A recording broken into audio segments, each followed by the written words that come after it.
আসসালামু আলাইকুম, আশা করি সবাই অনেক ভালো আছেন। মাথায় করে হচ্ছে খাবার আনলাম, আর নিচে হচ্ছে আবারও নতুন করে টাইগার মুরগির বাচ্চা ব্রুডিংয়ে দিছি। তো দেখতে পারতেছেন অবস্থা খারাপ। তো বাচ্চা ব্রুডিংয়ে দিছি হচ্ছে দুপুরবেলা, দুপুর থেকে কোনো প্রকার খাবার ছিল না। পরবর্তীতে লেয়ারের সামান্য কিছু খাবার আমি দিয়েছিলাম, আর এখন বলের খাবার নিয়ে আসছি।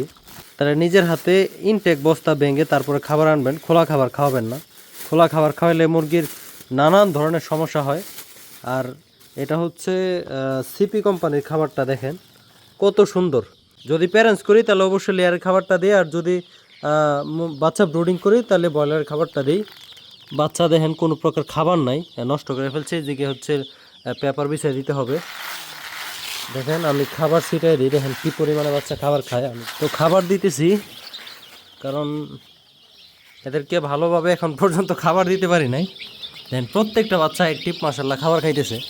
আমি বলি আপনাদেরকে যে ভালো কোয়ালিটির বাচ্চা সংগ্রহ করবেন, ভ্যাকসিন করা, অতপর আপনারা জিতবেন, ঠকবেন না। প্রয়োজনে 2 টাকা বেশি দিবেন এবং ভ্যাকসিন করা অরিজিনাল বাচ্চাগুলো সংগ্রহ করবেন।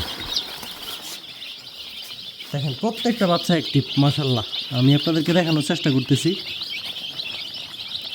তো যাই হোক, ভালো থাকবেন সবাই। আসসালামু আলাইকুম, আল্লাহ হাফেজ।